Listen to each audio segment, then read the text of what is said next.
tersendiri. Jadi kalau kita di Indonesia susah, kita di Indonesia susah. Ya, balik ke Prabowo lagi. Kalau Prabowo jadi presiden, Menteri Keuangan ngutik-ngutik duit, dia presiden, mana bisa? Nggak bisa kan? Nah itulah poinnya. Jadi ya benar kita melawan Islam, tapi apakah itu realistik? Saya rasa tidak.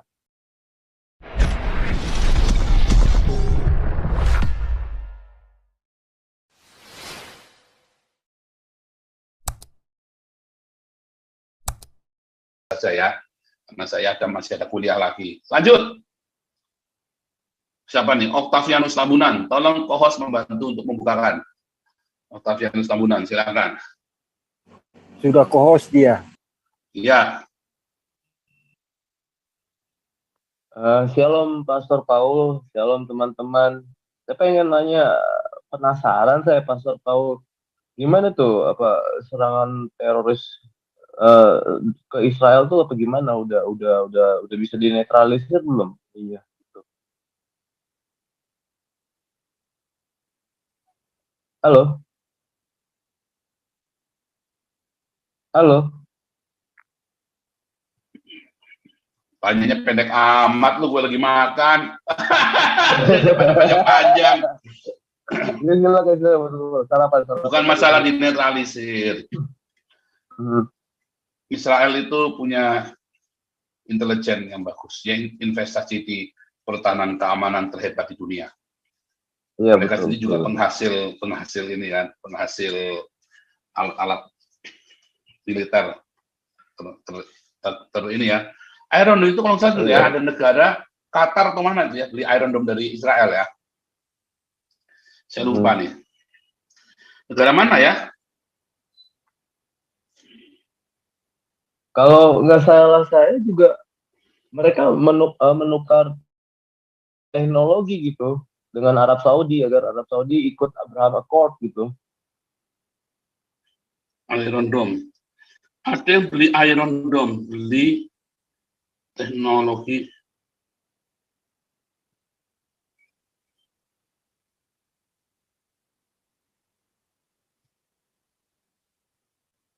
Ke negara Arab loh, saudara. Iya, negara Arab Saudi kalau nggak salah. Jadi enggak, Uni Emirat Arab. Uni Emirat Arab. Oh, Uni Emirat Arab, iya. Emirat Arab, iya. Iya, betul. Karena kan udah jadi Iron Dome ini loh. member. Iya, gitu. Udah jadi member. Kelihatan nggak tuh di layar tuh? Kelihatan Pastor Paul. Tapi suasananya di sana gimana Pastor Paul? Udah normal belum gitu? Ya, emang jalan-jalan aja tadi. Iya. Saya tadi jalan-jalan tadi. Betul Israel. Betul Israel, teknologinya canggih banget gitu ya. Iya, ini. Coba Indonesia punya begini. Iya, betul. Pastor Paul. Tapi kalau Indonesia sendiri sih gimana Pastor Paul ya? Kita sebenarnya nggak punya musuh. ASEAN kan bersahabat baik dengan Indonesia, negara sekitarnya gitu.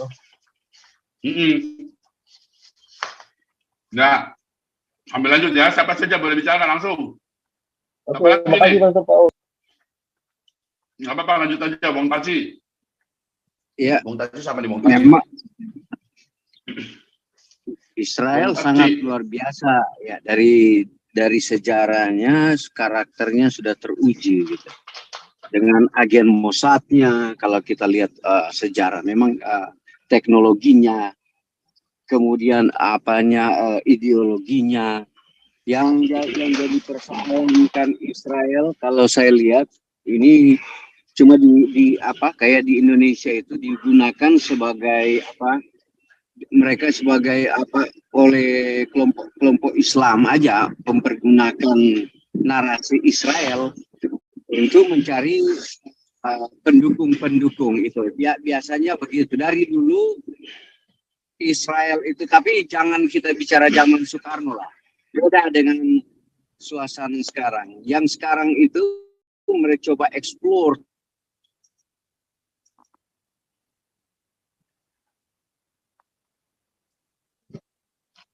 Yang jelek punya saya apa punya Pak Tedin yang jelek ini? Iya, Oh iya. Yang jelek Pfizer politik. internetnya punya saya apa punya Pak Teddy nih? No, Teddy Oh, putus-putus. Saya jelas, Pak. Oh, jelas sekali. Kamu putus-putus, Teddy. Oh iya, Hmm. saya. Ya, benar Pak Teddy. Jadi sambil- memang ya lanjut Pandi. Sambil nunggu Pak Teddy, Pak Andi. nggak putus-putus. Ini Iya. balik lagi ke Prabowo ya. Ke satu, oke, Pak Paul bilang urusan 98 kita orang Tionghoa, oke, bisa memaafkan. That's fine. Ke satu. Kedua, banyak orang yang nggak beda terima urusan dia dengan cendana. Soalnya kan sekarang Sri Mulyani lagi berusaha dan dia ini struggle untuk menarik harta cendana balik. Nah, Prabowo ini kan Oh iya, benar juga. bagian dari cendana. Jadi kalau dia jadi presiden, Menteri Keuangan nggak bisa ngapa-ngapain urusan ini. Jadi banyak rakyat yang masih tidak terima harta kekayaan. Prabowo ini kayaknya dari mana sih kalau bukan dari cendana, ya kan? Nah itu yang menurut saya sebagai satu janggalan untuk dia maju. Jadi kalau untuk 98 is okay lah, ya kita forgive and forget, ya kan? Tapi urusan keuangan cendana ini banyak rakyat yang masih nggak terima. Anak-anak keturunan, anak cucu mantu cendana ini masih konglomerat semua. Itu loh problemnya, Pak Paul. Thank you. Boleh, semua boleh bicara. Bung Taci, silakan. Halo, selamat malam, Pastor Paul. Ya. Keunggulan dari Prabowo adalah ketua partai, di mana tidak akan terikat pada partai. Ya. Iya. Terus kalau misalkan bukan ketua partai, ya semua harus seizin ketua umum nantinya gitu. Ya. Iya, benar. Itu keunggulan dari Prabowo, bisa mengambil keputusan secara cepat, ya kan? Itu menurut saya, mohon maaf ketika saya salah.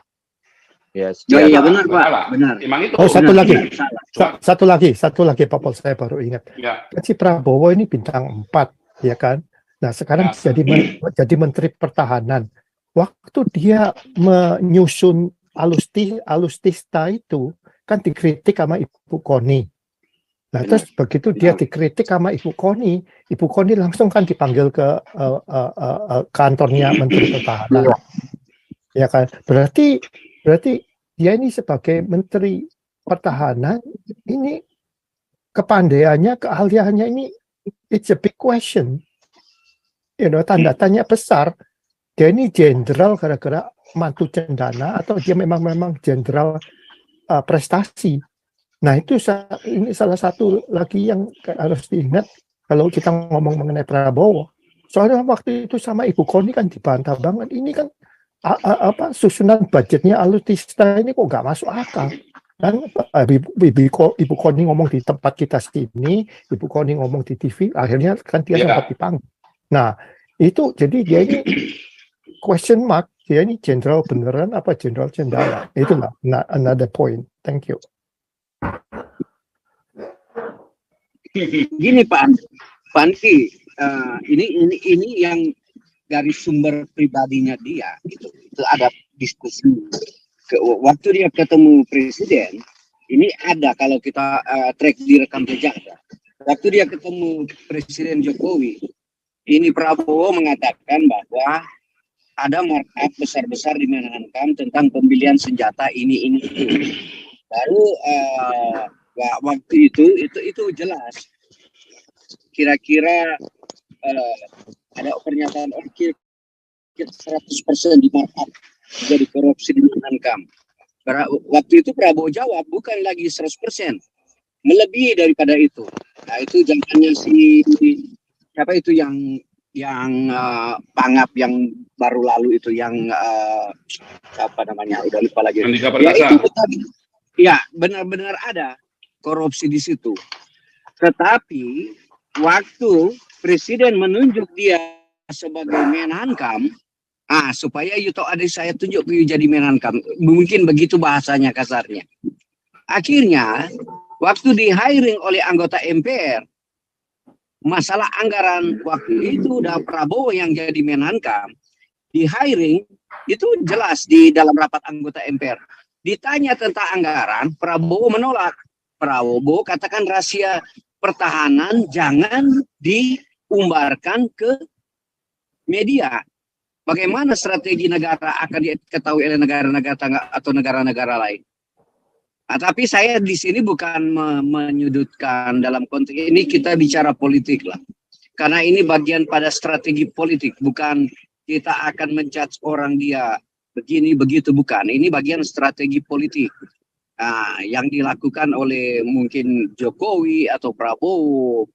Ya, akhirnya anggota MPR itu, Majelis Permusyawaratan itu nggak mampu mau mengejar anggaran daripada Menteri Pertahanan Keamanan Republik Indonesia. Sampai sekarang negara atau lembaga legislatif itu berhak untuk menanya anggaran berapa yang diloncorkan oleh Menhankam untuk pertahanan alutsista negara Republik Indonesia. Mereka nggak akan katakan itu karena itu rahasia negara.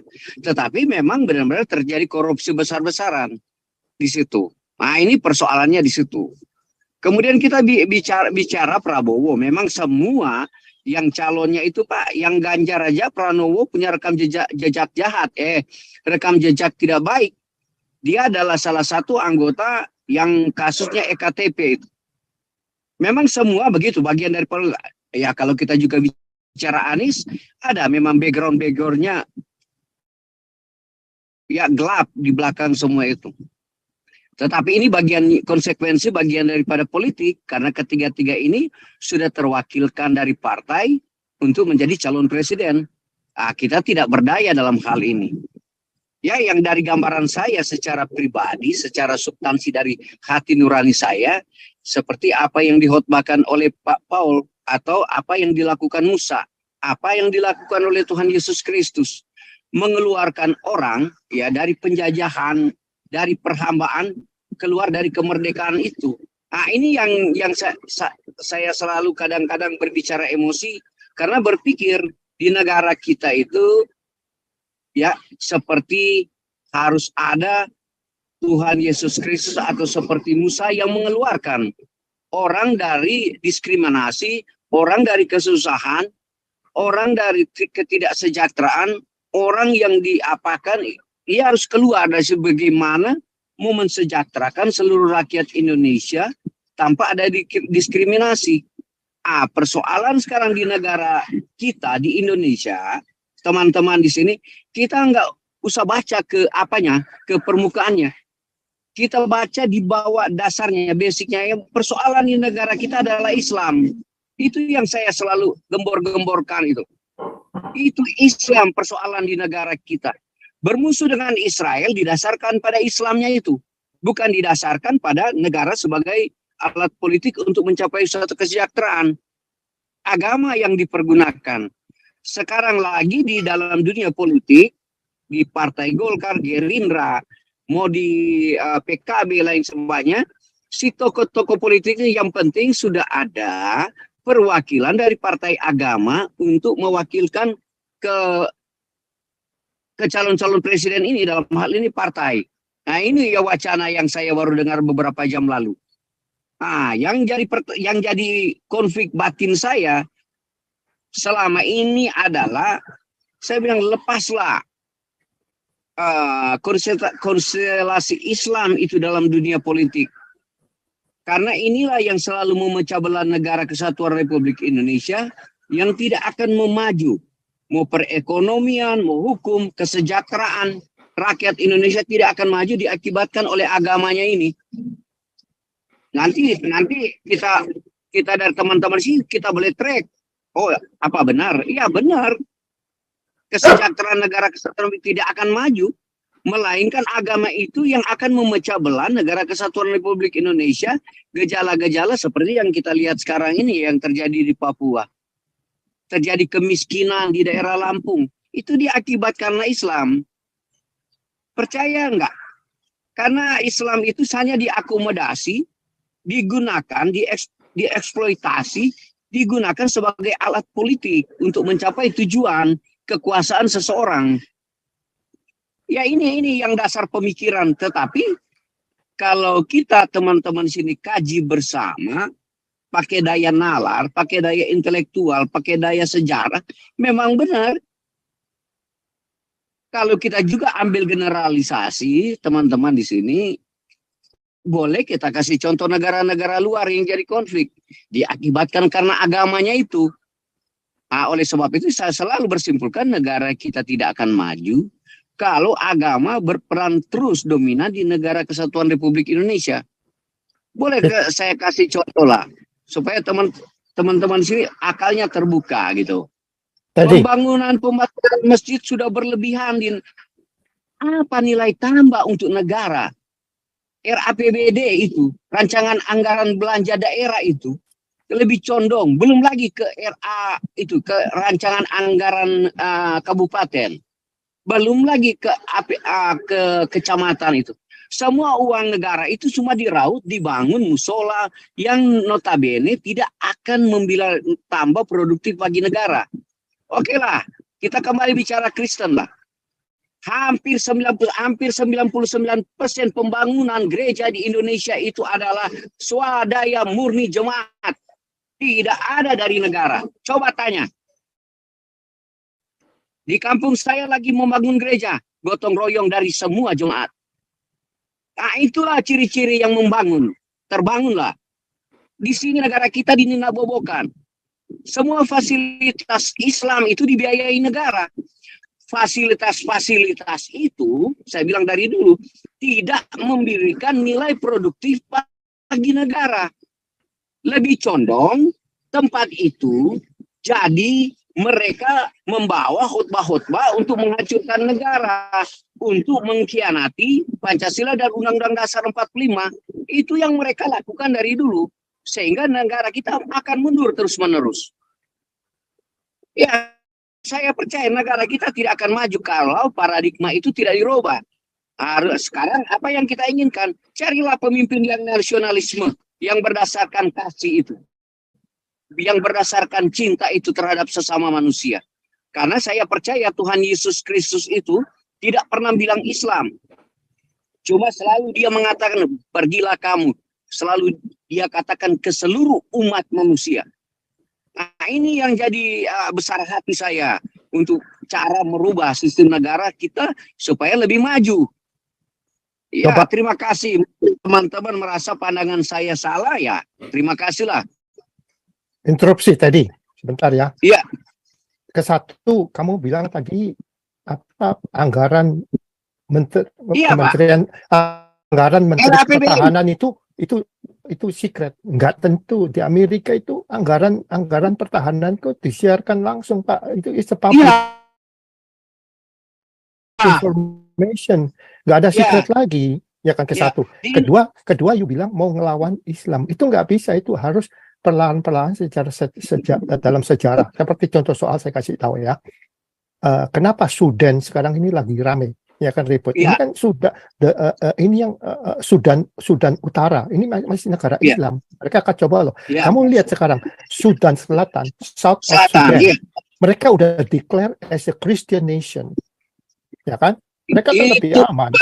Makanya itu perbedaan antara lebih makmur itu. Iya, utara dan selatan. Itu yang selatan itu. Makanya sekarang banyak yang utara. Nah, itu kan bukan dari pihak lain, bukan dari leadernya, itu dari kesadaran mereka sendiri. Sekarang contoh soal lagi Saudi Arabia, anaknya raja ini si MBS ini kan ya, Muhammad bin Salman dan anaknya ini kan dia anak raja, jadi kadang dia bakalan raja, jadi dia bisa mengontrol. Jadi dia udah mulai sadar pelan-pelan, jilbab tidak diharuskan, perempuan bisa nyetir di pantai pakai bikini udah boleh.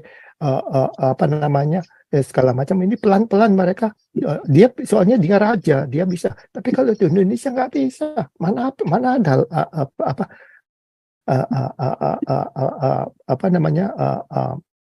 presiden pun nggak berani merubah keislaman di Indonesia. Nah, cuman harus menunggu waktu sampai 1 hari mereka sadar, kok gua begini-begini aja hidupnya 77 tahun hidup kok begini aja, negara gua nggak maju-maju, hidup gua nggak maju-maju. Berarti yang salah ini Islam. ya kan? Jadi harus dari kesadaran Ya, mereka sendiri. Nggak bisa jadi apalagi kita bahkan presiden, bukan kerajaan. Kalau kerajaan, raja mau ngomong apa suka-suka dia. Tapi kita ini republik kepresidenan. Jadi ya nggak bisa kita. Memang ajaran setan itu membodohkan. Tapi mereka nggak sadar.